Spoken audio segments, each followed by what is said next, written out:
अगर मुझे पता है ना, मुझे जानकारी, कोई कहेगा तो मैं उसे सबूत भी दे दूंगा। जब मुझे जानकारी है इस बात की, पुलिस प्रशासन को भी होगी, ठीक है।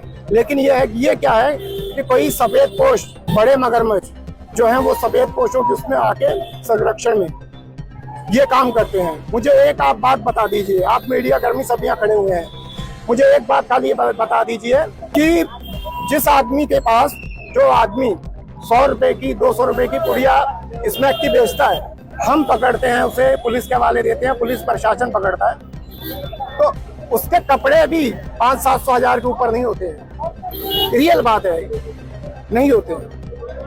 अब ये स्मैक मैंने पहले भी कहा है, ये लाखों की नहीं, ये करोड़ों की आती है, ये बहुत महंगी है, इस चीज का हमें पता है।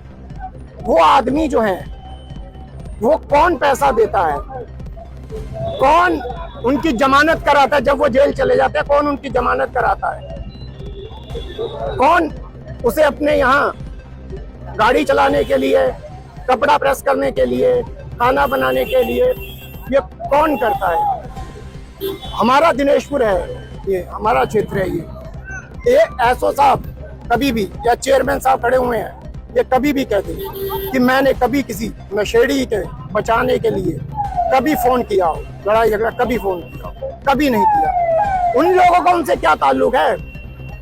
उन लोगों का क्या ताल्लुक है? जब तक दिनेशपुर की जनता कॉलर पकड़ के ये बात नहीं पूछेगी, तब तक हम नशे से इजाज़त नहीं पा सकते हैं। भले मैं हूँ, भले चेयरमैन हूँ, हमारे खड़े हुए, भले कोई भी हो, क्योंकि ये देखिए ना कि पैसा कौन देता है स्मैक बेचने वालों को।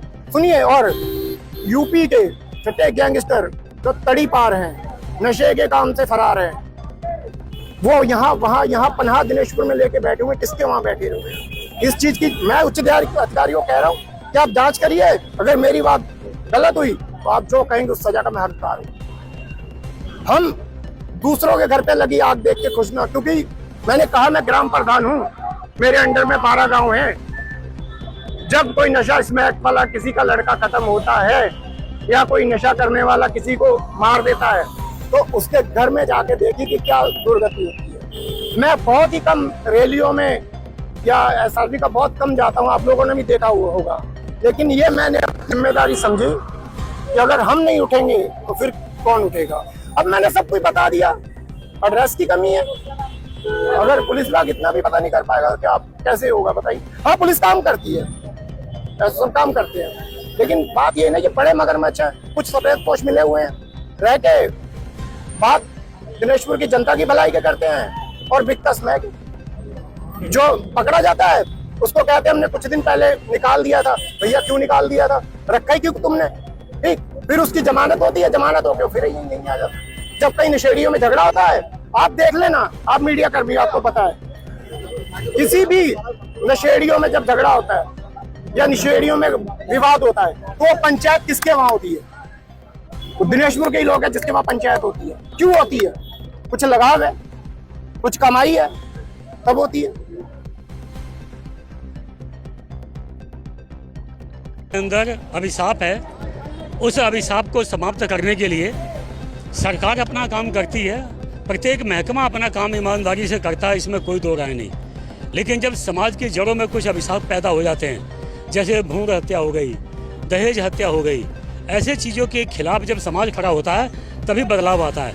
मुझे ऐसा लगता है कि आज नशा ये गली गली मोहल्ले मोहल्ले पहुंच चुका है, तो इसके खिलाफ हमारी सरकार तो ईमानदारी से काम कर रही है, पुलिस भी अपना काम कर रही है, हमारे मीडिया के लोग भी ईमानदारी से काम कर रहे हैं। लेकिन मुझे ऐसा लगता है कि ये इतना बड़ा अभिशाप हो चुका है, इतना बड़ा समाज के लिए कलंक हो चुका है कि हमारे बच्चे नशे में लिप्त होकर अपराध में शामिल होते जा रहे हैं। तो एक जन जागृति के लिए, नई उम्र के बच्चों को मोटिवेट करने के लिए, उनको सही दिशा में लाने के लिए सरकार और पुलिस के साथ साथ आम जनता को भी कहीं ना कहीं बच्चों को संदेश देने के लिए खड़ा होना चाहिए। उसी कड़ी में आज हमने सोशल मीडिया पे एक छोटा सा पोस्ट डाला।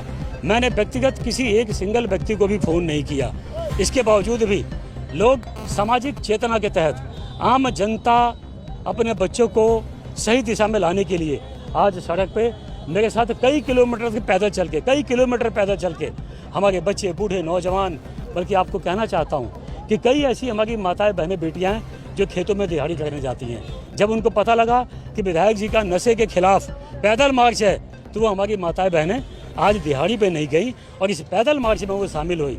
तो ये किसी के खिलाफ नहीं है, ये एक जन जागृति है। अपने बच्चों को सही दिशा में लाने के लिए एक पैदल मार्च है और सब लोगों ने सहयोग किया। मैं इसके लिए सबका मैं हृदय से मैं धन्यवाद देता हूँ। नशे के खिलाफ ये बताइए। देखिए, नशे के लिए कई ऐसे माफिया हैं, कुछ सफ़ेद पोश भी हैं जो ज़्यादा फ़ायदा कमा के नशे की तस्करी करके ज़्यादा प्रॉफिट इसीलिए लेते हैं ताकि उनके बच्चों का जीवन सुखमय बीते। यानी कुछ माफिया, चंद सफ़ेद पोश लोग समाज के बच्चों को, गरीबों के बच्चों को नशे में डालकर ज़्यादा पैसा कमा के अपने बच्चों को तो सुख दे रहे हैं और समाज के बच्चों को भ्रमित कर रहे हैं। ऐसे लोगों के खिलाफ जनता को खड़ा होना चाहिए। कोई भी सामाजिक बुराई हो, छोटे भाई, कोई भी सामाजिक बुराई हो, उसके लिए जब तक जनता नहीं खड़ी होगी तब तक गली गली, मोहल्ले मोहल्ले से ऐसे अभिशाप खत्म नहीं होते हैं। इसलिए एक जन जागृति के लिए, अपने बच्चों को सही दिशा पे लाने के लिए, दलगत राजनीति से ऊपर उठकर आज आम जनता एक बच्चों को सही दिशा में लाने के लिए, नशे से बचाने के लिए हमने एक अभियान चलाया है, एक संदेश देने के लिए।